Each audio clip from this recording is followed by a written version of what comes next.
जोङो 800 crore थाखाय जोङो गावजों गाव ओरैबायदि नाख्रेबलायो, ओरैबायदि सुसिलायो।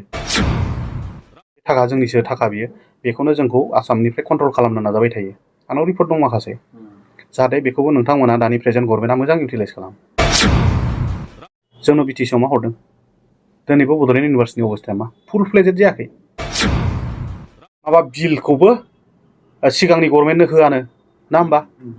सिगांनि गभर्नमेन्टनि कन्ट्रेक्टरफोरनो होआ। General amnesty is there, that means एकर्डआव सिगनेचार होदों माने मा? गावजों गाव बेले बेजे जानाङा, गावजों गाव एक्सप्ल'र जानाङा। जों जाथियाथ' थांनानै थानांगोन ना, जोंथ' बे जायगानि जों थागिबिमोन ना। रायजो राजानिसिम आंनि खर' गंग्लायै खुलुमनाय आरो नोंथांमोननि आशीर्बाद लाना आं आरोबाव नोंथांमोनजों माखासे शेयार खालामनो लुबैदों, रायजो राजाफोरजों। आरो जोंथ' जेन'बा रायजो राजा, जों भटल'सो होग्रा, नङा होमबा? जोंहा जिखिनि एसे एनै बुंनो लुबैनायखौ आं बुंबाय, नोंथांमोना बुंबाय थानो हागोन। आरो आं मोनसे बाथ्राखौ आसि थुनानैथ' नङा, बाथ्राखौ आं सावरायनो लुबैदों। माने जोंनि बिटिसिनि गेट, नङा होमबा? बिटिसिआव गेट बिराद गिदिर बानायदों, सेक्रेटारियेट लांगोनायाव। दा जाहैबाय खोथाया, बेखौ आङो कन्ट्रभार्सि लाबोनो लुबैयाखै। गुबै बाथ्राखौ, नंगौखौ आं एसे बुंनो, नंगौखौ आरो रायजो राजाजों। थारमाने बिटिसि सेक्रेटारियेट जानांगौ बायदि आं नुदों, आरो नंखाथारगौ बियो। मा बड'लेण्ड टेरिटरियेल काउन्सिल लिरनानै दोनबाय।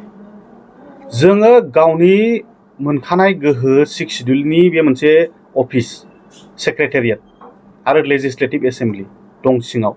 दा जोंहा जेरै आसाम सेक्रेटारियेट दङ, जोंहाबो बिटिसि, आं बुंदों दाखालिबो, जोंनो मडिफाइड 6 सिडिउल होदों, बिराद गोहो, 40 डिपार्टमेन्ट जोंनो होदों। फुल्लि ट्रेन्सफार, बियो आसाम गभर्नमेन्टजों लोब्बा गैया। ओमफ्राय खोथाया जाहैबाय, बिटिसि गेट मोखाङाव बड'लेण्ड टेरिटरियेल काउन्सिल लिरोब्ला बे मिनिंफुल जाया। बेखायनो बेखौ मिनिंफुल खालामनो थाखाय सेक्रेटारियेट सोदोबा जेरावबाबो थानांगोन, उनथिंबाबो थानांगोन, सिगांथिंबाबो थानांगोन, गोजौआवबाबो थानांगोन। बे सेक्रेटारियेटसो, खिन्थु बे सेक्रेटारियेटखौ लिरैयाबो एसे दुखु नाङो आरो। एसेबां गोरों गोरों मानसिफोर दङ, नाम लाजोबनो हायो आङो, गासैबो आंनि आंगोनि बिदाफोर गोजा। एसे कारेक्सन खालामना लानाया मोजां, इन्ट्रस्पेक्सन जानाया मोजां गावनो गाव। बेबायदि गोबां गोरोन्थिजों बुंफबनाय जोंनो समाजाव दिनैनि दिनाव बेबायदि गुबुनजों मिनिजानाय खामानि मावनाया मोजां नङा। सेक्रेटारियेटआ थाथारनांगौ, आं बेखौ खावलायबाय। नोंसोर एसे सालिजारि नाय। आरो बेयावबो माने बिमल मुसाहारियालाय मा रोंगौ, मानो बुंलाबायलायखो बेखौ, मालाय बिटिसि लिरखाथारबाय, सेक्रेटारियेटखौलाय मानो नांलायगौ, मानो नांगौ, बेखौबो सालिजारि खालाम। आं नोंथांमोनखौ खावलायदोंसो, नोंथांमोननो आं साजेसन होआखै, अननानै निमाहा हो। साजेसन साननो नाङा, आं खावलायदों, आंहाबो मोन्थाय दङ। खारन बेवहाय रोजा रोजा बर' सुबुं, जोंनि आंगोनि बर' फिसाफोरनि जिउ बावलांनायनि मोनसे फिथाइ महरै, नेरसोन महरै मोनदों नालाय, बे नेरसोनखौ मोजां भाबैनो बाहायनांगौ। बड'लेण्ड सेक्रेटारियेट जानांगौ बियो, बिटिसि सेक्रेटारियेट जानांगौ बियो। आरो बिटिआर लिरनो, बिटिएडिनि कनसेप्टआ जाहैबाय, जोंनिया मर देन 1 डिस्ट्रिक्ट, 4 डिस्ट्रिक्टजोंसो जोंना बिटिसि नालाय। दा बेखायनो बेहा मोनसे नाम नांगौ जादों, नाम नांगौ जादों। जेरै बेवहाय गोबां भारतनि संबिधान, नङा होमबा, गोबां क्लज दं, बेहा माबा मोनसे नाम नांगौ जादों। बै समाव ब्रिटिश जेन'बा आरो अनेक गावबागाव देशआ गावबागाव मोनसे कनस्टिटिउसन थायो होमबा, थाया होमबा? दि कनस्टिटिउसन अफ इण्डिया, जोंहा भारतहा दङ, नोंसोराबो मोनसे 6 सिडिउल दङ बे सिङाव, नङा होमबा? दा जोंहा बिटिसि सेक्रेटारियेट, जोंहा अफिस दङ।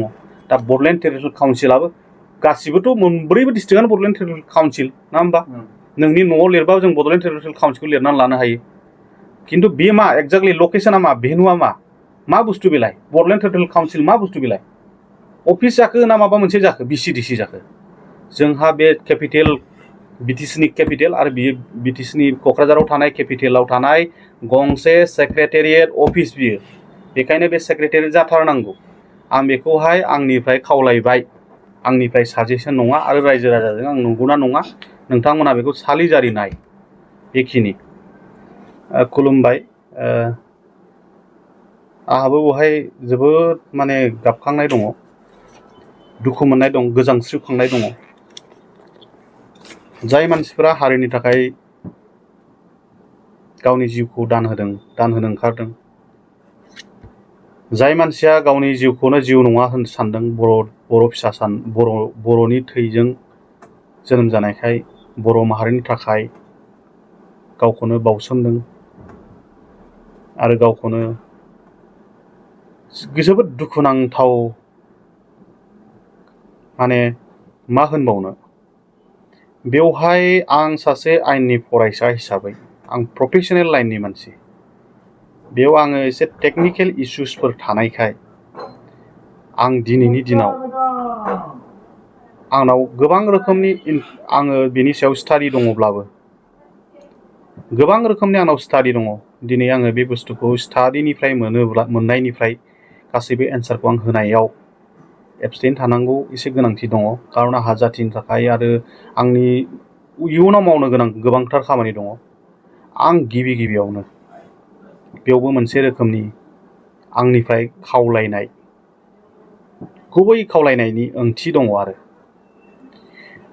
डिसिप्लिन, गिदिर मोनसे डिसिप्लिन आरो मोनसे मट' बा मोनसे थांखिजों रैखाथिनि थाखाय ओंखारमारदोंब्ला बेयाव गावजों गाव मोनसा मोनलायनायखौ बबेबा ज्राब गोजानाव गारनानै दा बावैनो मेडिटेसन खालाम।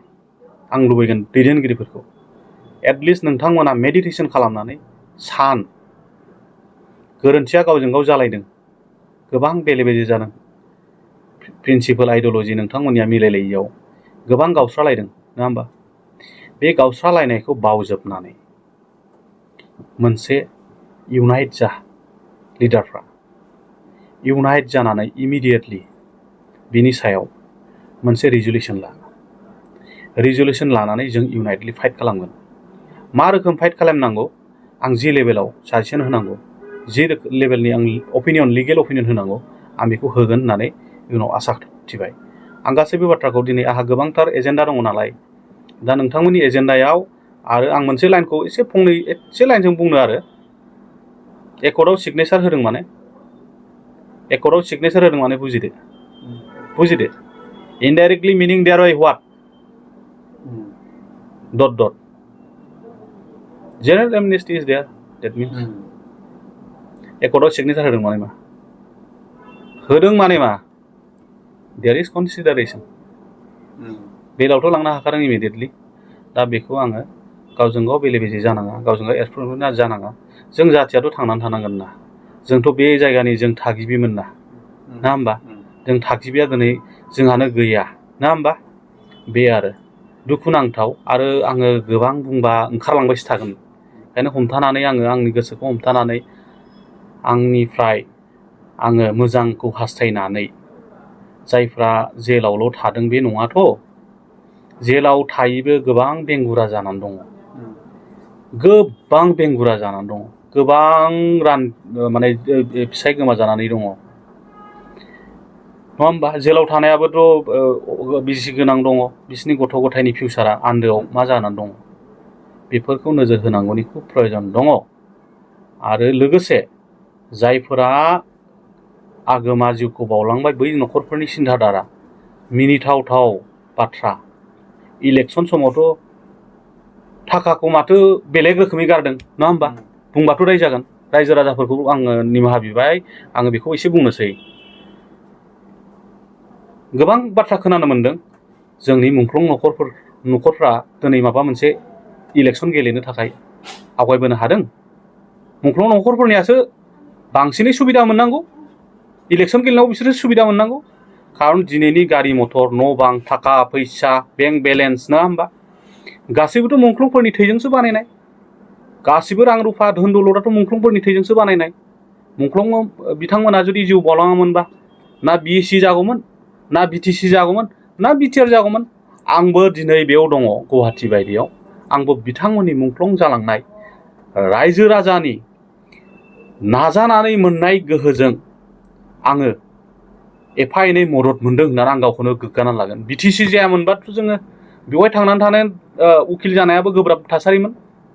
आं CIT बायदियावहाय आंखौ अननानै लेंहरदों आं बेयावबो माखासे खामानि मावहैनो मोनदों आं बेखौ गुवारै माब्लाबा आंनि माखासे सम सुजुग मोनोबा आं गुवारै रायलायगोन बड'लेण्ड इउनिभारसिटियाव आं माखासे खामानि मावनो सुजुग सुबिदा मोनदों बड'लेण्ड इउनिभारसिटि जायामोनबाथ' आं सुजुग सुबिदा मोननाय नङामोन बेवहाय आं खामानि मावहैनो मोनदों बोसोरथामसो माखासे लिगेल ओरैनो नर्मेल आरो बे खामानिखौ आंखौ सुजुग सुबिदा होदों बे जानायखाय आं एफा एनै राहा मोनबाय बे हिसाबै अभारअल गासैनिबो आङो सुजुग सुबिदा मोनबाय बे आरो गुबै बाथ्राया जाहैबाय दा नोंथांनि सोंनायखौ आङो एन्सारखौ नोंसोरनि गेजेराव मोनसे इउनाइट मोनसे गथा महरखौ आं लाजानो लुबैदों मानो जों गाज्रि मोनलायो मानो जों दुखु मोनलायो दुखु मोनलायनोनो नांथारा जों असे बर' फिसासो नालाय जोंथ' जखायसेल'सो दङ बुंनो थाङोबा जों गासैबो हारिजोंनो जोङो